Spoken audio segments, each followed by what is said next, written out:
Akkam jirtu kabajamtoota hordoftoota Birraa Barii Miidiyaa kun Birraa Barii Miidiyaadha. Birraa Barii Miidiyaan har'a sagantaa addaa tokkoon isinii dhiyaatee jira. Sagantaa addaa keenya har'aa na wajjin kan turu as waahila kiyya Dureessaa Jabaa wajjin isinii dhiyeessina.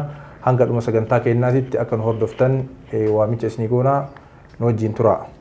Tole Dureessaa baga nagaan dhuftee gara istiidiyoo keenyaatti. Adamee wanti irratti haasofnu wanta haala yeroo jechuun wanta amma uumame irratti waan gabaabaa kaasnaa jechuudha, wanta kalee fi haga har'aatitti jiran keessaa jechuudha.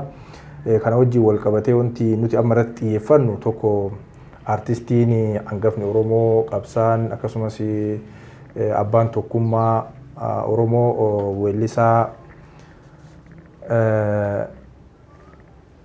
artistiin Nuhoo Goobanaa du'aan addunyaa kanarraa boqotee jira.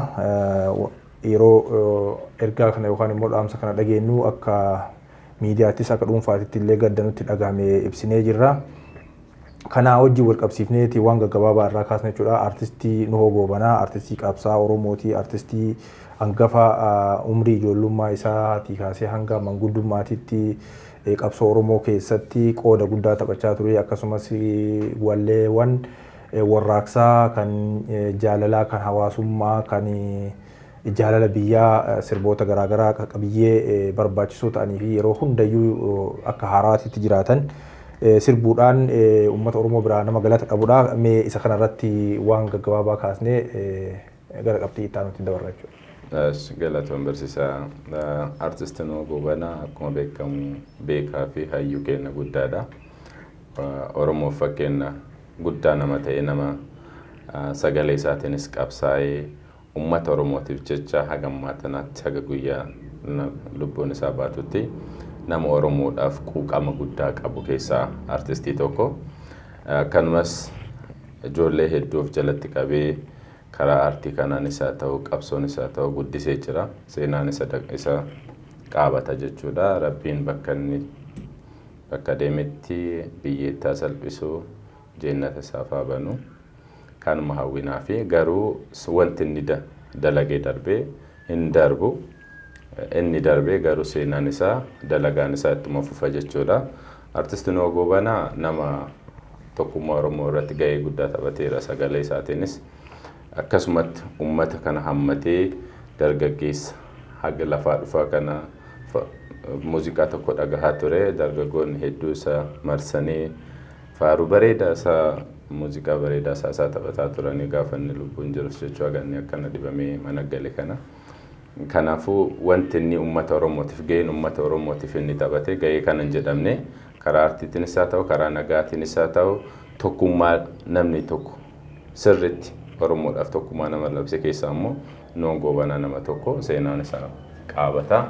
Nus ammoo kaayyoo isaan nu dhiisanii deeman kana bakkaan gahu nama bakkaan gahu Rabbi nu haa godhu jedhaatuma. Kanuma irratti Nuhoo Goobanaa nama beekamaa fi aartii Oromoo keessatti gahee guddaa qabu, qabsoo keessatti gahee guddaa qabu.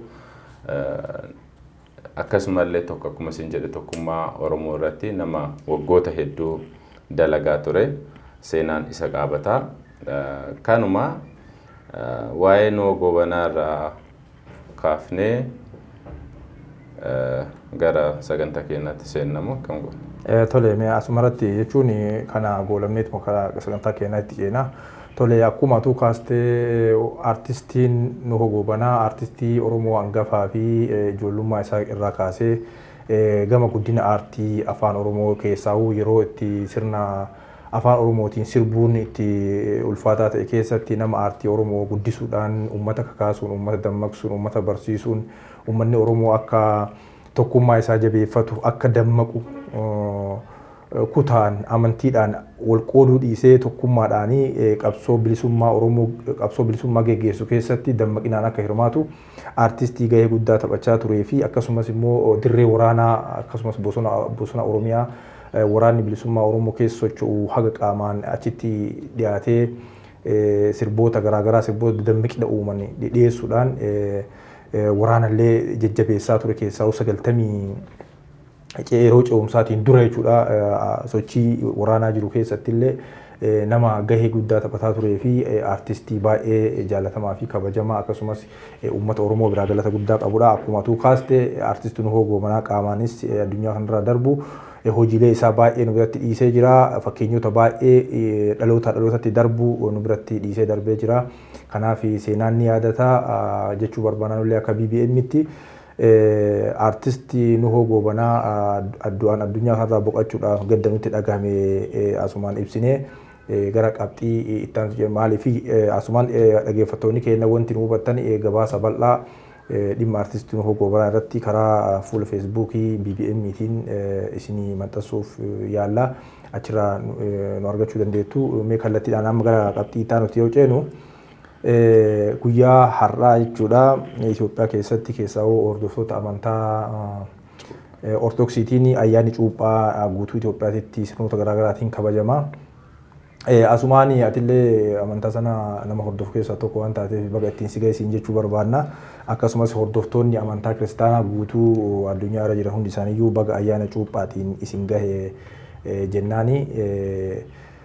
Guyyaa har'aa akkuma beekamu ayyaanni cuuphaa gochoota garaagaraatiin akka amantaan ajajutti fi akka abbootiin amantaa barsiisanitti ayyaanni kun kan keessaa'uu cuuphamuu Yesuus Kiristoosiin wal qabatee uummanni yookaan immoo hawaasni akka wal gargaaru kan rakkataa akka gargaaru kan huccuu tokko qabu huccuu lama qabu kan huccuu tokko hin qabneef akka kennu fi waliin jireenya wal jaalalaa fi tokkummaa yeroo itti barsiisanii fi yeroo itti sirna cuuphaa sana Phaawulos I think isaan yeroo itti cuuphame yaadachuudhaaf akkasumas immoo jaalalaa fi tokkummaa hordoftoota amantii kanaa akka barsiisuu fi sababaatti kan ayyaaneffatamu waan ta'eef mee isa kanarraa waan gabaabaa kaasiiti wajjin marii kennite of.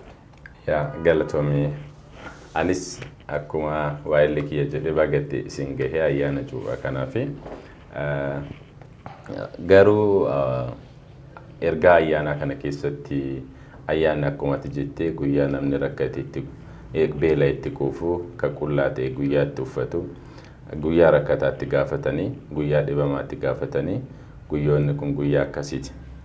Magaalaa kana keessatti umurii kiyya guddaa waan dabarseef ayyaana kana irratti hirmaadheen beeku gaafa biyya jiru sin hirmaanne garuu ammoo akkaataa ayyaanichaa guutumaan guutuutti irraa beekaa jechuun.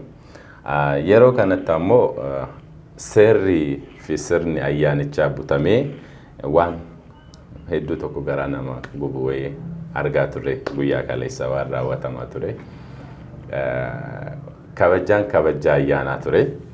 Kabajaa ayyaanaa san keessa immoo maaltu ture waan jedhuutu jira. Waan ture asirratti sirriidha. Isa akka ajandaatitti waan qabnuufi isa kanaan wal qabsiifne kan amma ergaa baga itti isin gaaniitii fi akkasumas immoo waan amanticharraa fi kaayyoo kabaja ayyaana kanaa irraa waan gaggabaabduu nu tuqiiti itti aansinee qabxii uf danda'e qaba sunillee kanuma wajjin wal qabatee waan jiruuf jechuudha. Ayyaanichi guyyaa cuuphaa Yesuus Kiristoos itti cuuphameedha jechuun guyyaa inni cubbuu addunyaa kanaa keessaa gad lixee guyyaa san guyyaa bishaan keessa gad cuuphamtee bishaan keessa gad lixu alamin kichaaloo jedhu afaan Amaaraatiin guyyaa inni addunyaa kana itti cubbuu addunyaa kanaa itti dhiqatee keessaa ol bahe. Sixammaq አጫትን ክጃለው ሲወጣ ግን መንፈስ ቅዱስን ታሞልቻለሁ ጀዳ አፋን ወራቴነ መንፈስ ቅዱስን ታሞልቶ የወጣበት ጊዜ ነው።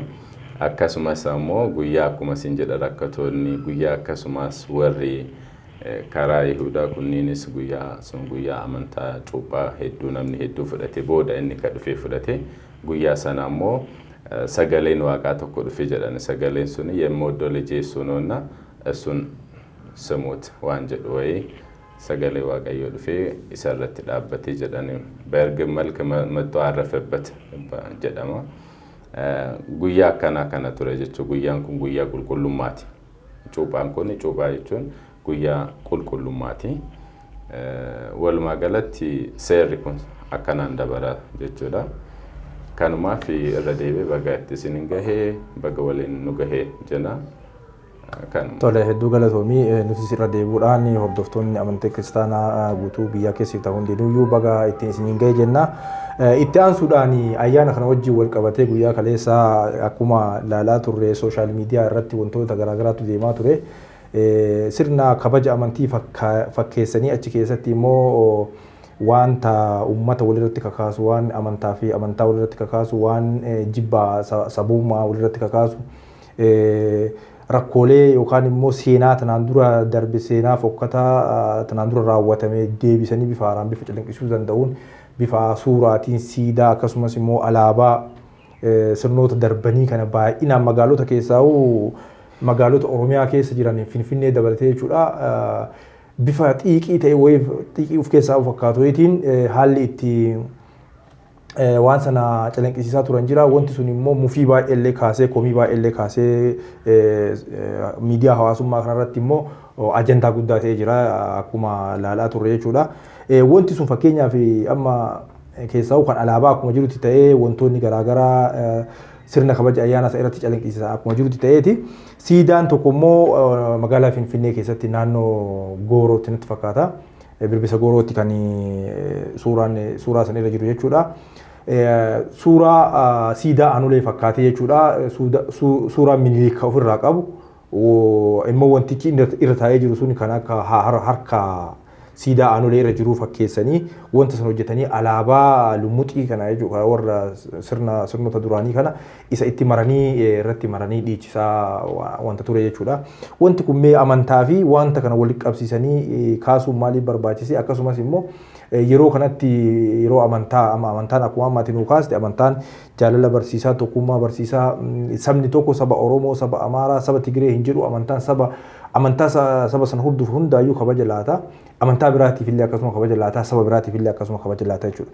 Wanti kun yeroo akkanatti calanqisu mee dhuguma amantaadha moo waan biraa ergama biraatu of keessaa qaba wanta jedhu irratti wanta nama shakkisu baay'ee jira. Wanta mee waan kanarraa maal ta'a? Yaa akkuma jette amantichi guyyaan amantaan itti kabajamu guyyaa seera qabeessallee ammoo guyyaan dhugaa ammoo jaalalaaf gammachuu fi namoonni itti wal gaafatanii guyyaan cuuphaa kun guyyaa kabajaa guddaa qabu biyyattii san keessatti ammoo guyyaa kana keessatti wanti raawwatamu waan ummata walitti buusaa yookaan ummata addaan fageessaati.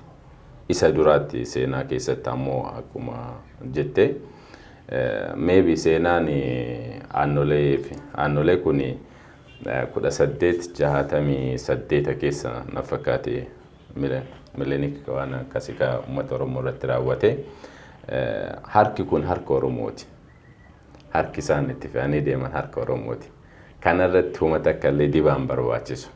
Garuu wanti kun maaliif ta'ame? Fakkeenyaaf fudhadhuuti masaraa mootummaa keessaa Kiristaan Taaddalaa ሰው የመሰላቸውን ነገር ማድረግ ይችላሉ።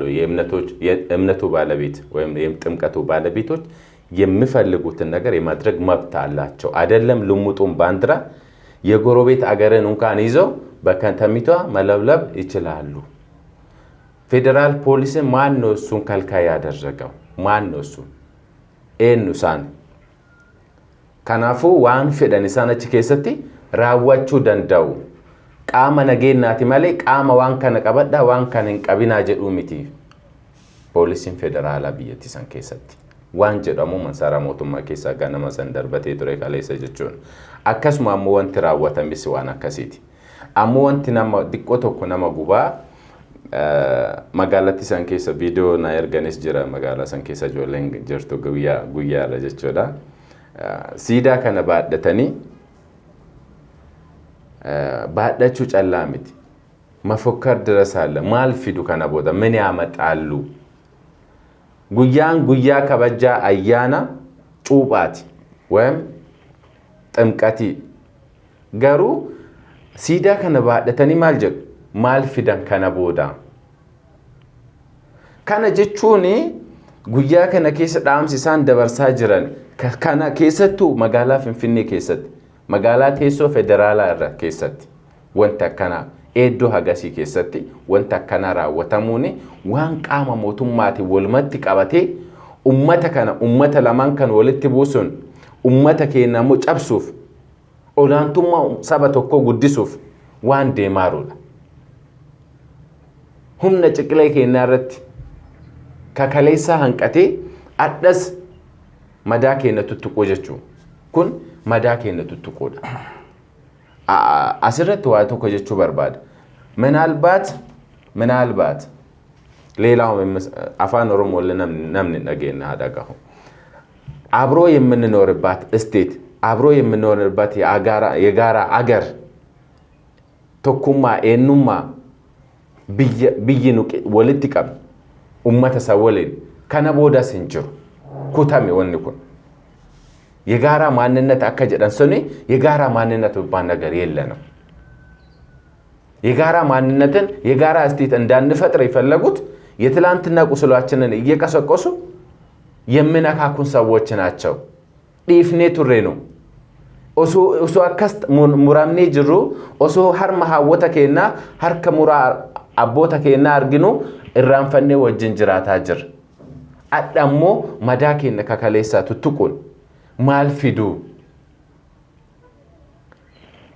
ወሪ ፌደራል ፖሊሲ ፍንፍኔ ፈረዶዳን ገማፍ ገመናን ወራ አጀብዴ ወጅዴምቲ ወሪ ሲዳ ከነባደቴ ምን ያመጣሉ ጀዳ ቪዲዮ ዋንቀቡፍ ረጋ ዋንቀቡፍ ዱበታ ጀር ሀገዴ ማኔ ዋን ከነን ዳብስምኔ ሞቱማ ፌደራላ ገባይ ደንጋ ደማል ጀዴ ጀር ማንንም የኢትዮጵያን አንድነት የሚያናድ ከኢትዮጵያ ፌደራል ባንዲራ ውጪ ይዞ እንድገኝ አይፈቀድለትም ከነከጀዴ ሙሚቸ ሚኒስቴራት በሪ ሰኔን ወንት ኩራወተን ወንት መሳራ ሞቱማ ከሰተ ደለጋማ ጅሩ ወንት ኦሮሞ ወረተ ደለጋማ ጅሩ ማሊ ሞቱማን ኩኑ ሞቱማ ተኩማ በርባዶ አክቹዋሊ አን ኮንግራጅ ደኒ ጀራ በሬሳ ከሳ ሴና ነከና ዴቡን ኮን ነምቲቻ ኦሮሞ ደጀዴ ኦሮሞማ ይረ ዲቤ ዴሞ ሴና ከና ፍንፍኔ ከሰቲ ሴና ከና መሳራ ሞቱማ ከሳ ለብሲና ከና በሃ ኡመተ ነጋ አሞ ኤኑማ ሳቲን በለሳ ዴም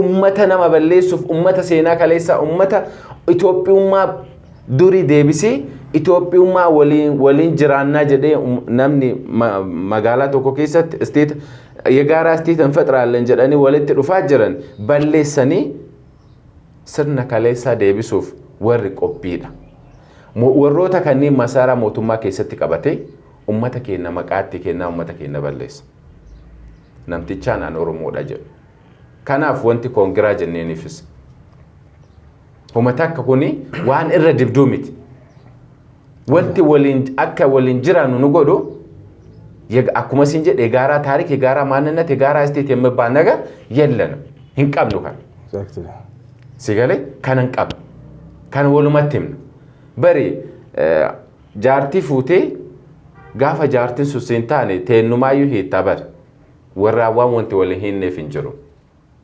ወራዋንት ወልን ፊዳ ሴናን ለኝ ቀምኑ አፋን ለኝ ቀምኑ ነው ቢይ ቀምኑ ለቢየተከቲ ሰንከሰት ሁንዲኑ ናናው ፊቀባ ከናፈሙ ለፈኪነ ከሰት ሀኑር ኦሮሞ ከረት ዴባኒ ሴና ከሌሳ እስንት ዴብፍና ዳደኖል የትላንትናው መለሰን እንጨነባቸዋለን ትላንትና ጦታችሁን ቆርጠናል እጃችሁን ቆርጠናል ዛሬ ምን ደግማችኋለን ኤግዛክትሊ ወንት ብራንጅሩ ዛሬ ምን ደግማችኋለን ምን ያመጣሉ ጋፈ ጀደኔ ነጊ ምናርዳችኋለን እንቆርጣችኋለን ስለዚህ ምንም አታመጡም ያለነው መንግስት ነው ሞቱማኑ መቀብየቲ ሰንከሰት አባን ብያኑ አባን ቀብዬ ነው ለፈከሰን ረት ሲሙራ ለፈከሰን ረት አዋለ ሲዶግን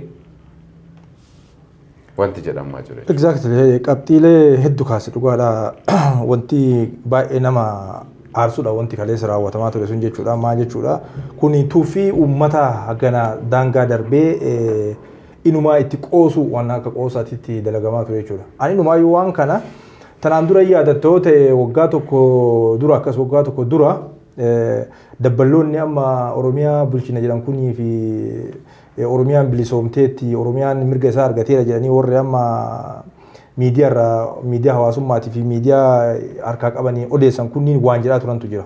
Tanaan durallee yoo yaadattoota Amboo irratti haasaa taasifameen walitti dhufeenya Amaaraatii fi Oromoo waan jedhuun walitti qabanii Addisuu Araggaa achirratti waan haasa'e komii guddaa kaasee booddee haga dhiifama gaafachuu ga'e jechuudha.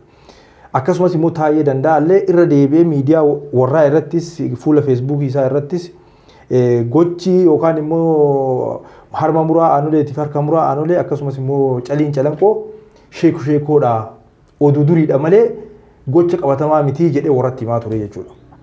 Tariyaan amma warrummaan amma biyya bulchaa jiran kana kan uummata Oromoo tuffachiisaa jiru wanta jedhu qabaanama jechuun maaliif waan kana mootummaan tokko uummanni tokko mootummaa erga qabaate wanta uummanni sun hin feene mootummaa santu irraa deebisa.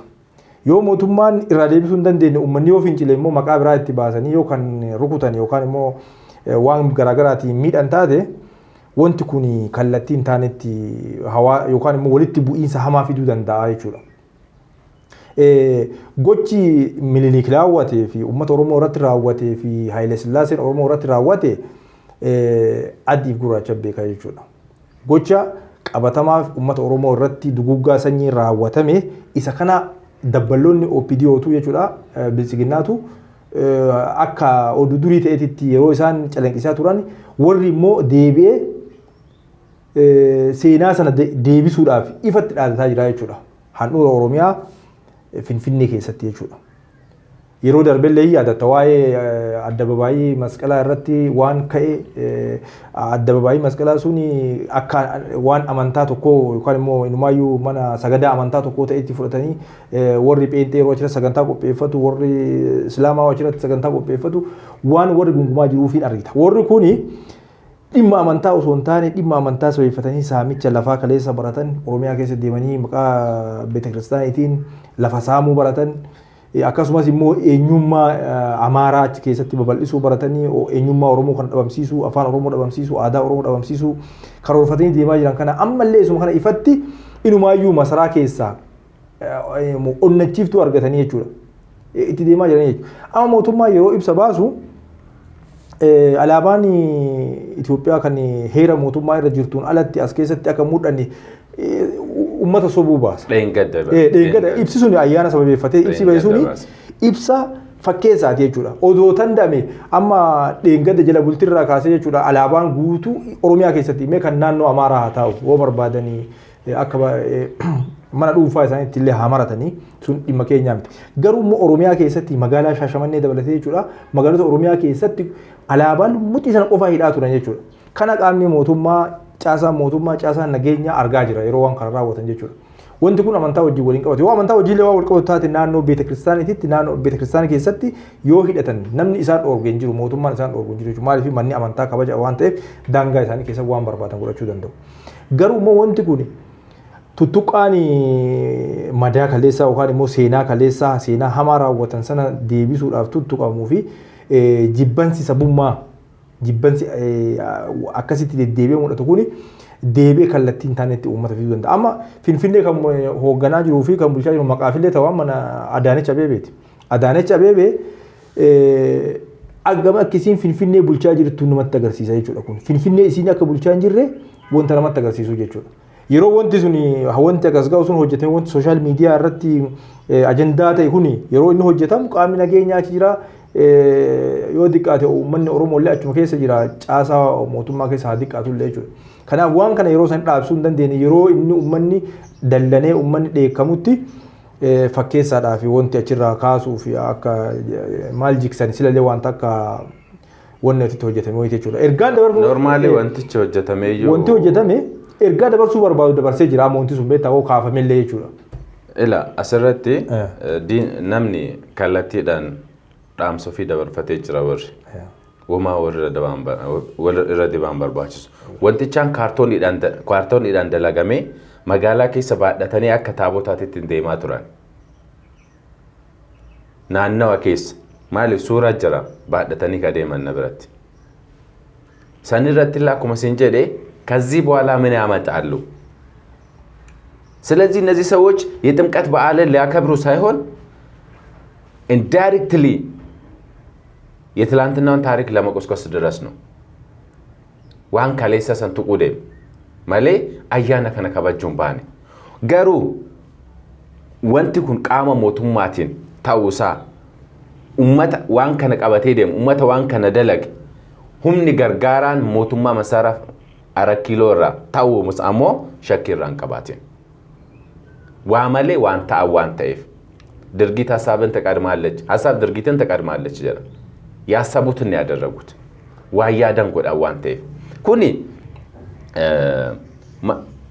ባንዲራን ሱኖዮ ኢትዮጵያን የምትወክል ባንዲራ አይደለችም ሲጀምር ብሔር ብሔረሰብን የምትወክል ባንዲራ አይደለችም ሞቱማን ፌደራላ ባንዲራ ሰንረት መለቶ ፊካቴ ጅር መለቶ የሰብደኔሱማ አገርሲሱ መለቶን ሱኒ መለቶ ሰባብሰበላም ይቲ ጀራ ሜጀር ቃሪ ባንዲራ ግን durumaan lee bare baan alaabaan sun kabaate bare gadaam irraa baate beeta kiristaanii warraa keessaa baate qarumaayyoo akkuma Itoophiyaummattitu sabaaf sabalammii waan eddoo buutu miti baandiraan sun baandiraa sun Haayile Sillaaseen gaafa fidu ka gadaam እንዳመጣ ታሪክ ይናገራል ana akka kiyyatti asumarratti illee dubbadhee jira yaachi baandiraa attookkilanya ani eenyummaa qabaan alaabaa mataa kiyyaa qabaan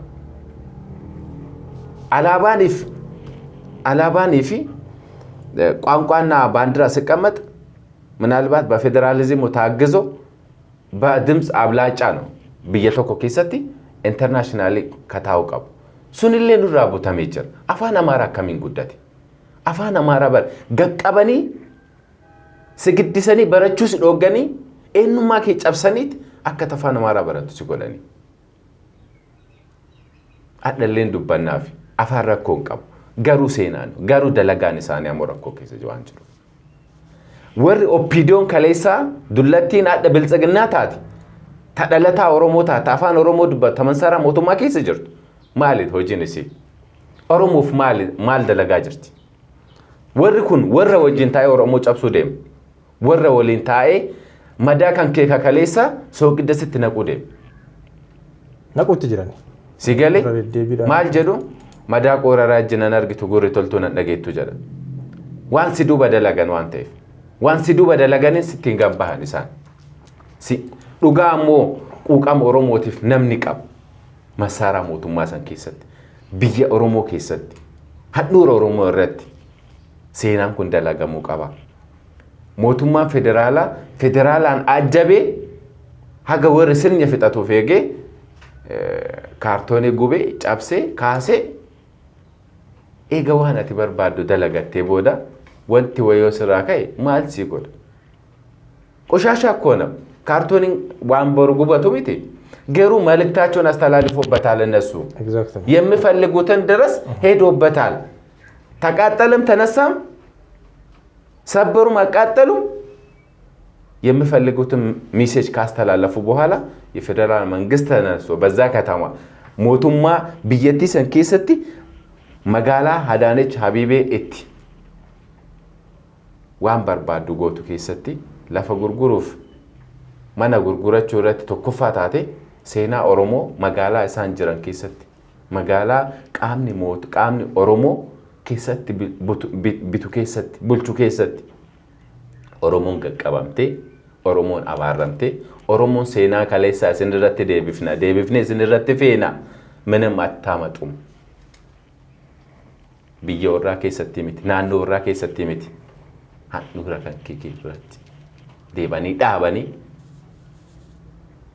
ጋዚ ስረት ጅሰስ ጉጉፍ ደሙማን baay'ee gaariidha qabxii bal'aa kaasnee dhimma kanarratti hedduu galatoomi hordoftoota keenya sagantaan keenya gara goolabaatti dhiyaatee jira sagantaa keenya goolabuun duratti qabxiilee gaggabaaboo dhimma kanarratti goolabaaf ta'u kaasnee achi booda sagantaa kana kanumaan xumurra dhugaadha amantaan tokko seera mataa isaa qabaa ittiin bulmaata mataa isaa qabaa wanti kun amantaallee jechuudhaaf hedduu nama rakkisaa maaliifi hordoftoonni amantii kiristaanaa hordofan saba san qofarraa kan jiranii miti saba Oromoo dabalateeti saboota hunda keessa jiru kanaaf tuttuqaa seenaatii fi yookaan immoo jibbiinsa sabummaa akka ta'e kun ifa akkasumas immoo maal fiddanidha akkuma kaleessa gochaa turan adhallee hin goona Oromoon lafallee hin qabu seenaallee hin qabu wanta jedhan fakkaata kanaaf isa kanaan wal qabatee mee ati dhumarratti ergaan amantaa wajjin fakkeenyaaf walitti hidhata qaba wanti kun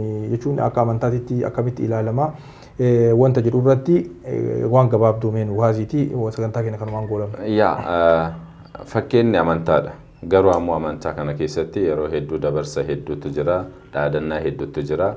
Masqala dabaye dheengaddaa irraa kaasiiti ማንም አይቀመንም ይሄ የመስቀል ያዦች ናቸው አጋጀዳኒ ፋልሚያ ደምሰሰንት ይጀቹ መስቀል አዳባይ የመስቀል ያዦች ናቸው የነሱ ነው ከናፉ አመንታ ሰንኬሰት ሄዱ ምናን ገቀበኒ አመንታን ሱን አመንታ ብየቲ ኮሎናይዝ ጎዳ ዲማጅር አመንታ አፋን ብራት ይለብሰቹ እንደንዴን አመንታ ኤኑማ ከንኬቲን ዱበቹ እንደንዴን አመንታ ዋን ሲፈካቱ ኡፈቴ ሴኑ እንደንዴን ማንሱን ከራቶ ኮን አመንታን ኩኑዩ አመንታ ኡመት ረት ረኮ ፌኡፍ ኦላንቱማ ሰበቶ ኮለብሱፍ አመንታ ዲሙላ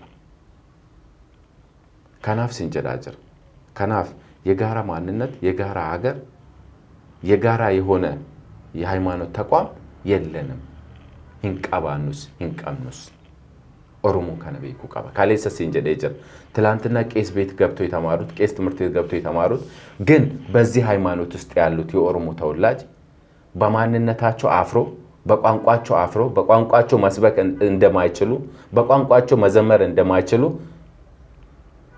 ታቦን ኒኑበር አፋን ከነመለ አፋን ካኒን ሂምባው ሂንዲ ዴዚን ጀዳኒ ወሩኑ ሰይማኒሩ አፋን ኦሮሞትን በኦሮምኛ ቀዳዚ ታቦት አልወጣም ብሏል እንዴ ቤተክርስቲያን ጴንጤ ብራን ባቴ ጀር ልፉፊ እነዚህ ሰዎች ዝም ካላሉ ታቦ እንተኑ አልንቀሳቀስ ታቦቱ አልንቀሳቀስም ይያለ ነው ከናፉ አመንታን ኩኑ ማሊ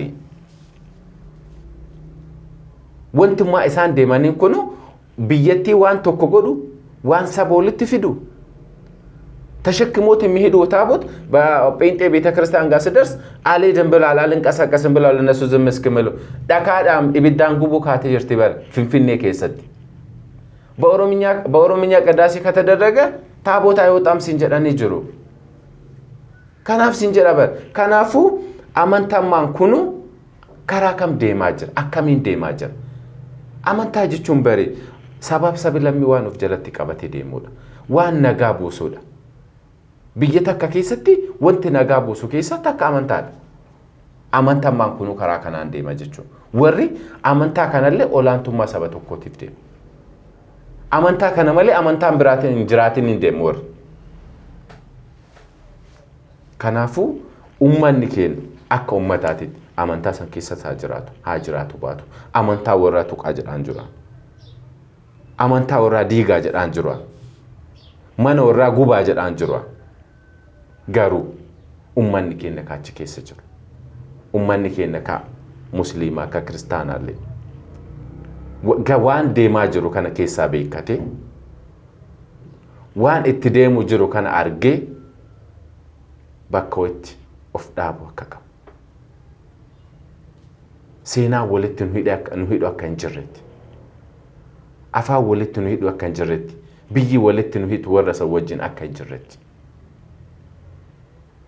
ወርኩን አከዲናት ትላለሙ ሄሊተር ሂስቶሪ ሳካፍተ ብየቲ ሰንከሰቲ ጋፊ ማለ ሂዳምታ ሚሊኒ ክሌ ነም ወንጀለኛ ነማ ሰበቶ ኮበሌ ሱዴም ነማ ቢታፍ ጉርጉርታ ኡመት ኦሮሞ ረት አደምሰሳ ቱሪ ኃይለ ሥላሴ በኃይለ ሥላሴ ሴናዊ ከሰተ ቀይ ባሪያና ጥቁር ባሪያ ዋንጀላ ወተተረ ቀይ ባሪያ ከኦሮሚያ ክልል ሄዳ ሙንጀሌ ሃዳ ሙንጀሌ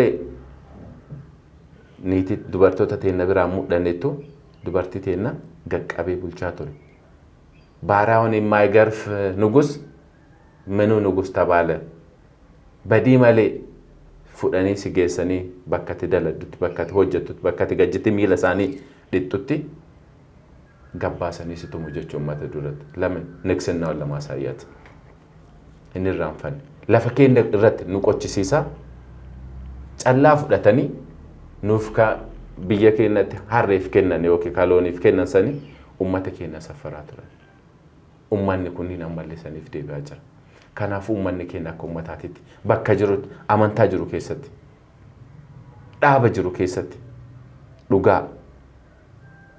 ዱጋ አነሙ አከክየተቹ በረከነ ከሰ ገርቦ ሙር ዱኤ በዱና ወይ አካጫሉ እንደሳ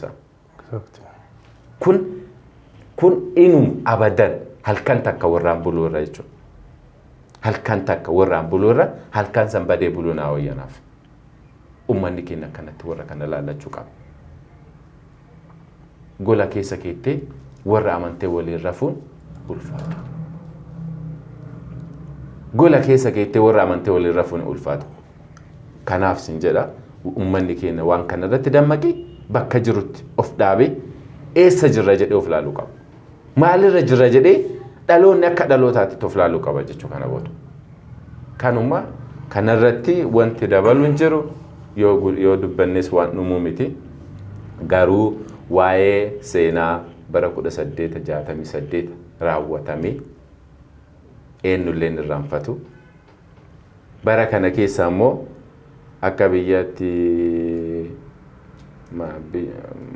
nu biratti 2022 dha miti.